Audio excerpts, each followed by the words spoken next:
Hello,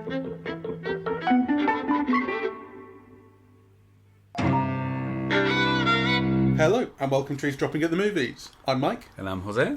And we've watched today a film that I mentioned the other day as having recently sort of come across and wanted to watch. The City Without Jews, which is an Austrian expressionist film from 1924, the German title Die Stadt ohne Juden. Apparently this is one of the best kind of preserved and best known Austrian expressionist films. It's a kind of seems to be a subgenre of expressionism that really sits beneath German expressionism, which is what we kind of all know as the expressionism of the period. It's based on a novel in which the city was Vienna, and the city in this is called Utopia. Yes. But it is basically Vienna. There's rampant hyperinflation, nobody's got jobs. A lot of the things that you read about in the history books of what kind of Central Europe was like. Well, particularly Weimar Germany, with people going to buy bread with wheelbarrows of bills and things like that. Yeah. What you read about hyperinflation in Germany in the 1920s is what's going on here. And this is blamed on the Jews. Very transparently, there's no secrecy to it. People say the Jews are the problem, the Jews run the banks, all this kind of stuff. And what this city does is create a law to expel the Jews. Yes. They enact it, and what they discover is that this doesn't solve any problems. Eventually, they invite the Jews back. I heard this was kind of a satire. That's what I understood it to be. That's what I'd read about it being. Having seen it now, that's not how I describe it. I mean, it's not very funny, put it that way. I think it does things that satire does. It punches up. It aims at... No, it's not a satire. It's like too raw in a way to be a satire. It's like too melodramatic. It's involved in the emotion of the thing. It's not distanced from it. No, it's more, I would put it in like more speculative fiction kind of area. It says, what if this were to actually happen? Well, I don't even think it's speculative fiction because, the film is made in 1925. 24. Russian pogroms were happening, kind of, I don't know the exact dates, but in the 20th century there were Russian pogroms, right? So a few years before this, right? Yeah. So I suppose it's about speculative fiction. It's more like... Well, I suppose it's more like it's not so much what if this happened, but what if this happened here? That's kind of what we always think, I think. We always think, we live in such a civilized society, this couldn't happen here. And what this film says is, what if it did happen here, where we think we are so civilized and so on? I suppose. And what it would then go on to sort of show is, what real life would then go on to show, is that some of the film's kind of predictions, or at least kind of dramatizations, are not very far from the truth. And some of it seems...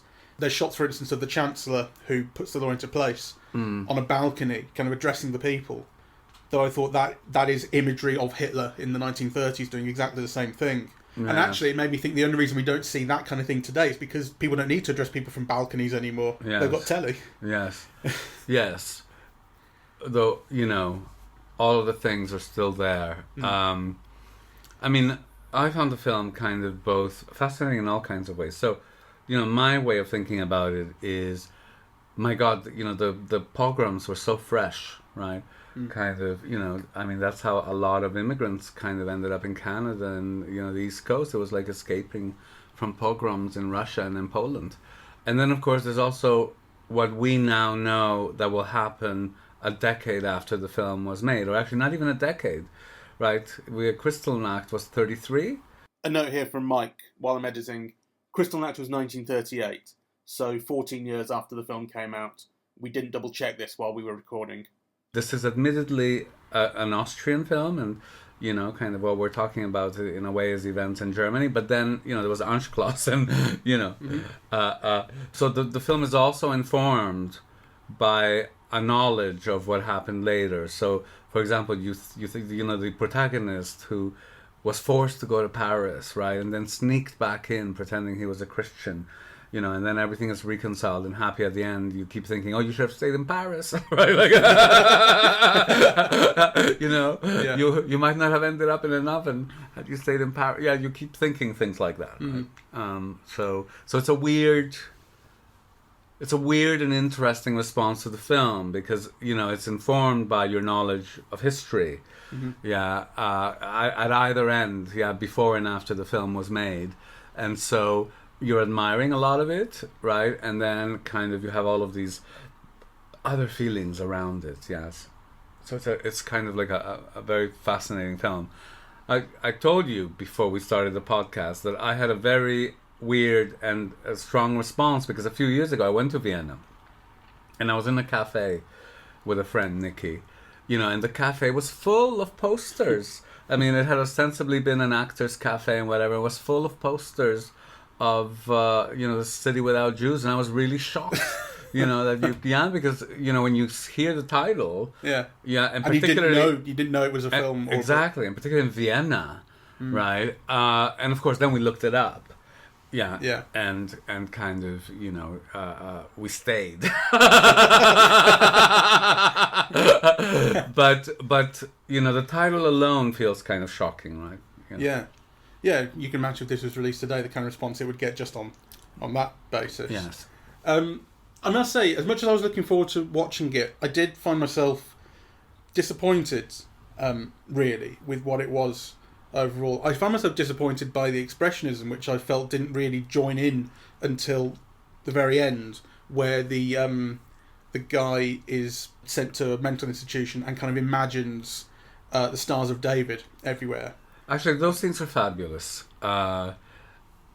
But, when we're talking about expression, I think it has expressionist elements, but actually I don't really think they come to the fore until the end, until those scenes.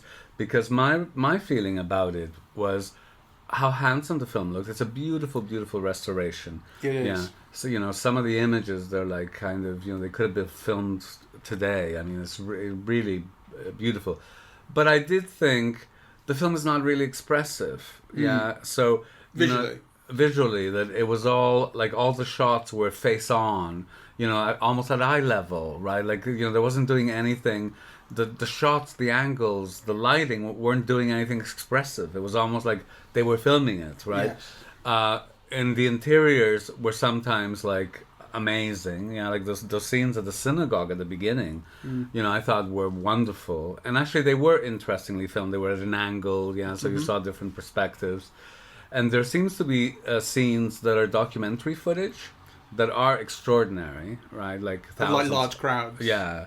And it's and on real locations, right? So I think the film seems to have a combination of documentary footage, but also shots in the real Vienna, the streets of Vienna and so on, and then studio filming. Which also adds a kind of a patina or a layer of interest, because you keep thinking, oh my God, this is, how the streets really looked. Yeah, this is what the clothes that people wore. This is, kind of, which when you look at the interior scenes, you think, well, this was designed, so it's kind of some stylized version of it, right? Yeah. Yeah, so, but all of those things are kind of thinking about the film as a historical document rather than, as a work of cinema.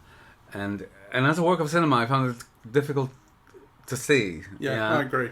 But as a historical kind of artifact, as you say, it's amazing to think it's nearly 100 years old now. I know. In 2020. I mean, whenever I see a film from the 20s or the 30s, I kind of imagine that I'm still in the year 2000, so it feels a bit closer. Yeah. But no, we're 2020, we're almost 100 years on from this. And it's amazing the condition that it's in.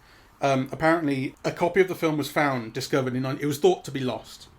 And then a copy was found in 1991 that was on nitrate, and it was almost at the point of complete disintegration. So a kind of emergency copy was made. And later, in 2015, a copy of the entire film was found in a flea market in Paris in really good condition. One of those amazing finds.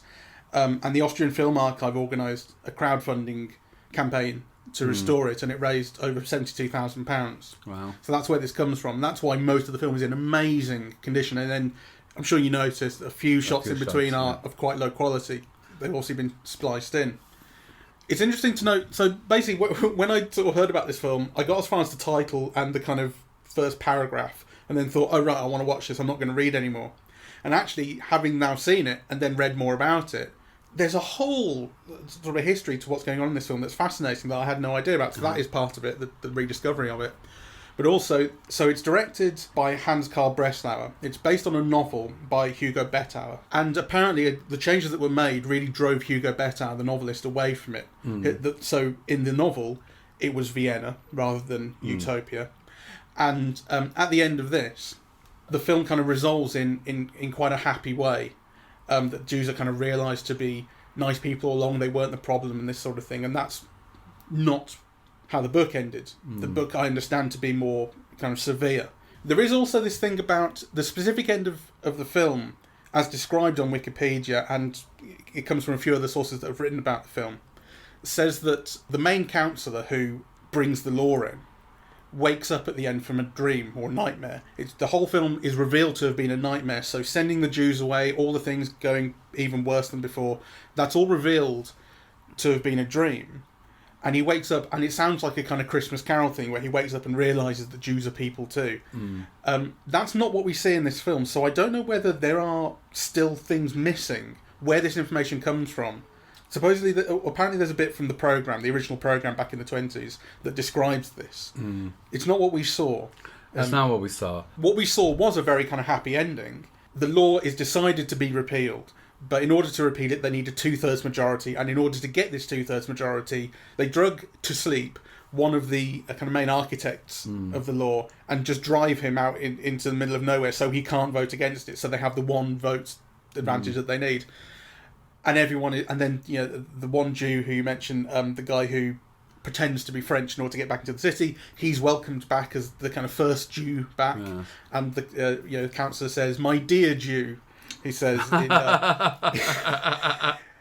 which, as I say, I demand you call me that from now on. That's how you address me, my dear Jew. And people kind of realise that everything's like that, and it doesn't feel fitting to me. It doesn't feel tonally fitting. It doesn't feel... Well, it doesn't make sense. Right, yeah. Right. Because the most powerful scenes in the film were the scenes of the expulsion, right? So the law is passed, and then, you have like this whole series of shots, very melodramatic, but actually very effective, right? Of people being kicked out of their houses, and some are young and but some are very old and vulnerable. There's a blind one who's forced to leave his house, right? There's another one that kind of walks by, and says, "This is the house where I was born. I'll never see it again." Like, so moving, and actually, you can imagine that really being the case, right? And also, it's so different than our way of thinking, right? Because these were people that were born there. They've not known anything else. They're not like immigrants getting kicked out, And then this imagery of the Jews being put onto trains. Yes. That really evokes imagery that would become familiar from several years later of the Holocaust. Although, here they're the lucky ones, right? They get to go on a train as opposed to walk in the night. But you're right. It carries those associations as well. It does. Although it did kind of make me think, what I liked about those scenes of the leaving is how basic it sort of seemed. Like, it made me think about when you see films about the Exodus. Yes. Right? And the Exodus, of course, is very different because that was being free and liberated and finding your freedom away from bondage in ancient Egypt. This, of course, is about being kicked out of where you should be free. But when you think of imagery from biblical films, they're grand. This great mass of people moving, and you get these landscape shots, and it's beautiful and epic, and you get the sweep and the music. And in this, it's people trudging along lanes a very, very long way with loads of bags. Yeah, in the cold. In the mud. At Christmas, they say you have to leave by the 25th of December. Yeah. And it's prosaic and normal and believable. And cruel. And actually, it brings up all of these images of refugees now. Yeah. Yeah, that is, kind of, this is happening now. For slightly different reasons. It might not be questions of religion, but they often also are questions of race. Yeah, kind of, I don't know, Kurds or whatever being kicked out, or I'm sure I'm getting, the information wrong, but you see this on the news all the time. People being kicked out of, of a particular country for their ethnicity. So it's not as if... Or just being driven away because they know they aren't safe there and having to leave. Yes, or, kind of... one of the things that it made me think of actually was Brexit. It's not comparable, right? But this thing of people in power kind of making calculated, cynical decisions about finances, and throwing millions of lives upside down, right? whilst the rest of the population think kind of nothing of it, it really, made me empathize, right? Yeah, so in this film, a major target of the critique is the very highest in society, the rich people, the bankers, genuine bankers. The film is not populated by Jewish bankers, but these are speculators from all around the world, and their ethnicity is not particularly identified. And they're the ones, speculating. No. Right at the start, when you see the hyperinflation, it's, I'll give you 50,000 for $1, and then 5 seconds later, I'll give you 55,000. No. And later on, it's still happening. And there is one particular named anti-Semite from America who's pumping money into the city, who eventually stops pumping money into the city when it's not going as well as anyone wanted, I guess. But that's where a lot of the films that's a strong target for the film, right? It sees that this is the problem. This is the problem with the inequality going on in the city. One thing that kind of didn't make sense to me is when the film begins. It begins with the city in dire straits financially. Hyperinflation is already happening. You see this at the start. Things are going very, very badly, and that gets blamed on the Jews, which I understand to be a difference, again, from the novel, where things aren't going badly in particular. There's just animosity towards the Jews, and it's the Jews getting kicked out that starts a kind of downward spiral. In this, the Jews get kicked out, and things get worse. And there is this talk about, some of the shops are doing worse. So a fashion shop, well, there's a whole thesis that without Jews, a city becomes barbaric. So there's no pastry shops, there's no fashion. Right? Yeah, the Jews kind of bring high culture, which I kind of thought, really? Is this not stereotyping in a different way?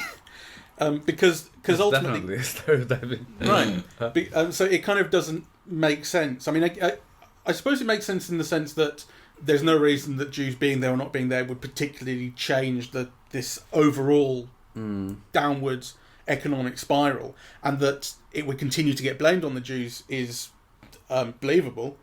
But then the idea that then coming back would kind of perk everything up. There seems to be this thing about businesses kind of reviving when they bring them back. And I thought the film seems confused itself about the actual world it's trying to set up. Yeah, it's definitely confused.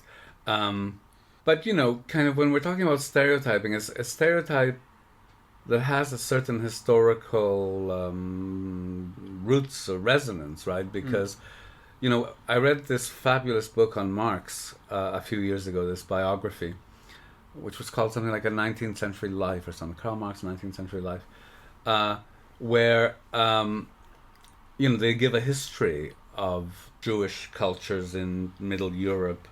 And of course, one of the things is that until Napoleon, they were excluded from the professions, right? So you couldn't be a lawyer, you couldn't, So actually the arts is a place that kind of, Jews could participate in. And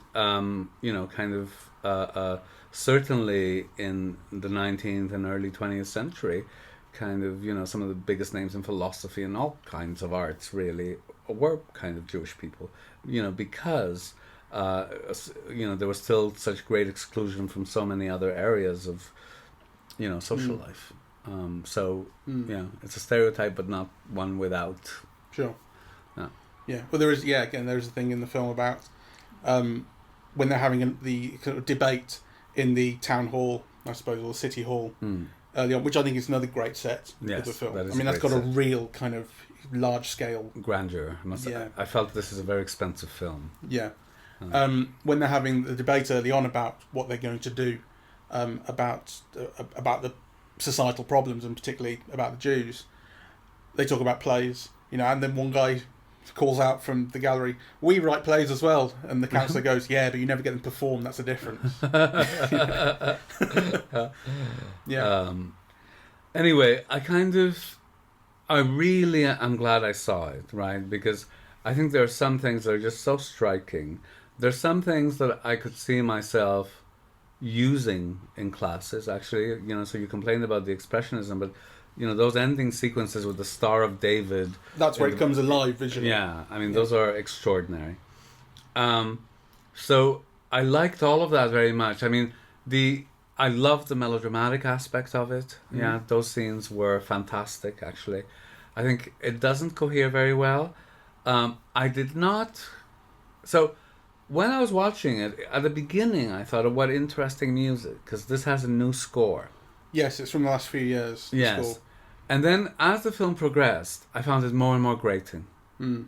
Yeah. Yeah, it's a kind of electronic, atmospheric thing. It's not what you'd expect from silent cinema. Yeah, it's almost like an experimental kind of piece, you know, with kind of almost industrial bits and choral bits and dissonance, you know. And what I wanted was, like, I don't know, a classic score full of, you know, traditional kind of, what is it, Kelmes or whatever? Yeah, right. Yeah. That's what I wanted in this film. You know? There are times when I think the score is very, very fitting, or, you know, around the imagery of the Jews being kicked out. I think it couldn't be more fitting. It feels just right,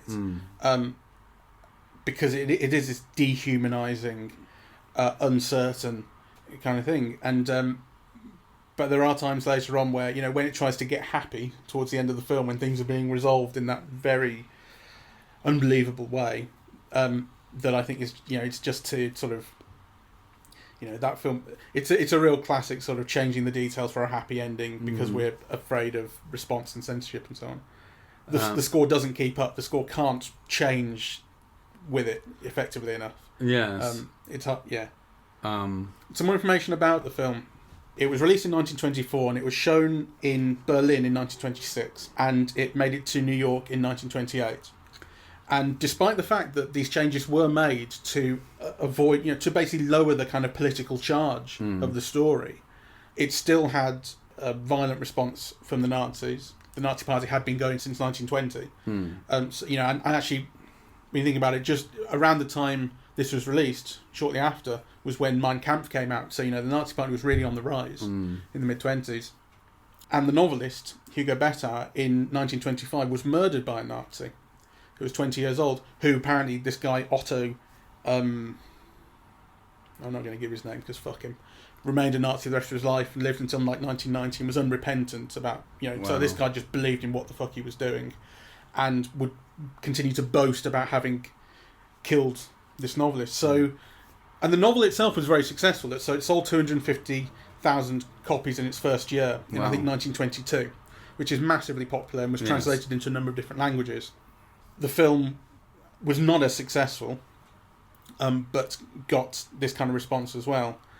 I mean, it's interesting because it kind of made me think we have talked about the bravery of making anti-Nazi films during the Nazi period. So you've spoken particularly about your love for To Be or Not to Be. Yes. We've spoken, although we've never seen together, The Great Dictator. Yes. This was a film that came before. And much closer to home in the sense that it's an Austrian film. Right. Yeah. Yeah. But it came before, you know, those parties were at their most powerful. Sure. Yeah.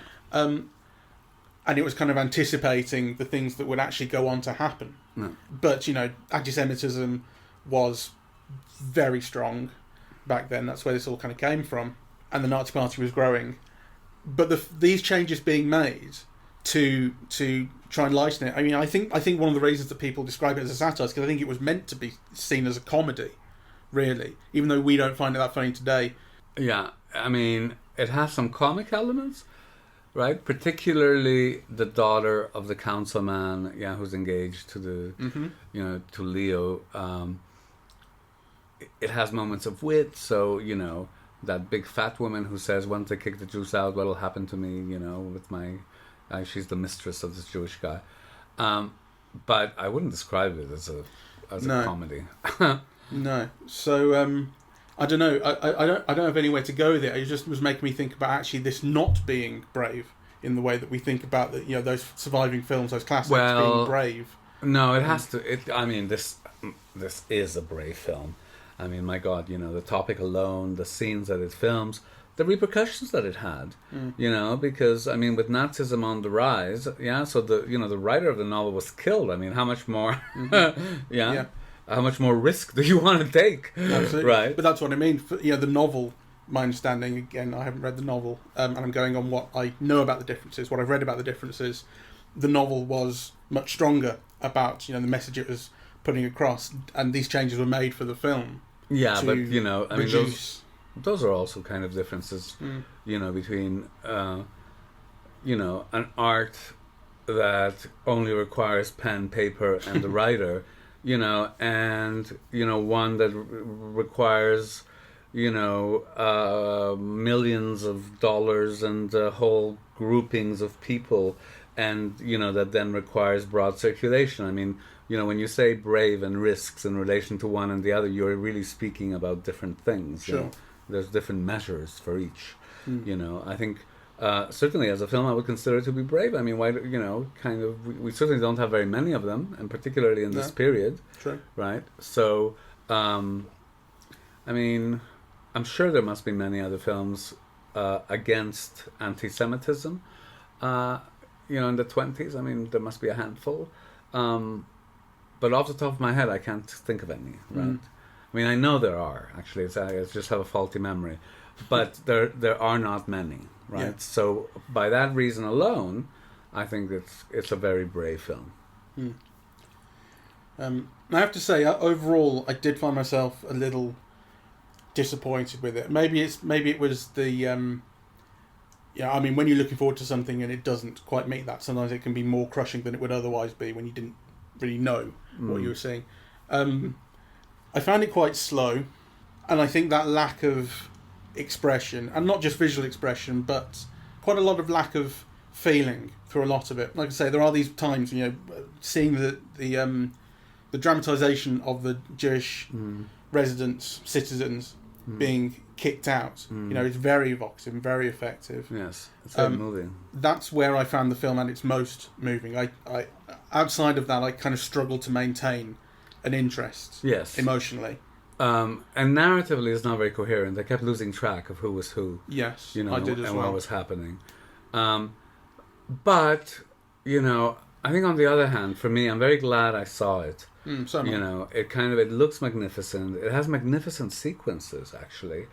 It's an important historical document. I think it's an important film text. Yeah, to me, the discovery of those expressionist scenes at the end expands my repertoire. So I think there are very many reasons to see this film, not the least of which is a kind of a resonance with contemporary time. So on the one hand, we're finding all these faults with it. On the other hand, how different is this with what's happening with Mexicans in the U.S.? Yeah, I mean, there are literally pogroms in the U.S., like, police hunting down people without papers and and kicking them out, and often people who are born there, and, several generations. Like, it's just, the buildings of walls, all of this stuff is happening now, really. And it's happening with the most vulnerable, and so I think one of the things that the film is so difficult to see, which might be why it's more effective than we think, is because on the one hand, all the upper classes, to them everything is just a bit of a joke. It's a political maneuver, to keep their job or make things better, or it's so dishonorable, right? It's so base. It's like Michael Gove, kind of filmed, right? And yet the effects on millions of people are so tumultuous and profound, and and so it's that disjuncture of tone between people kind of drinking fine wine and making jokes, and and really kind of being weaselly about mundane things, like is your job worth millions of people suffering? So, and all of that has a light tone as opposed to what we then see. But again, that has real resonance now, and many countries around the world, right? Like we keep seeing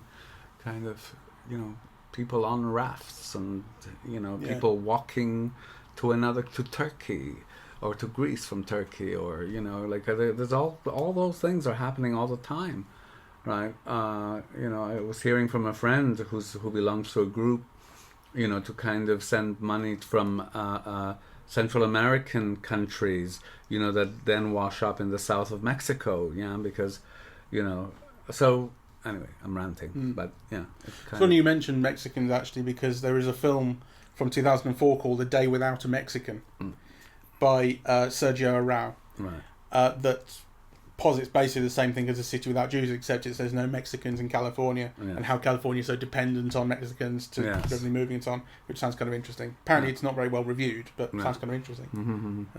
Yeah. All right, so shall we wrap it up? Final thoughts?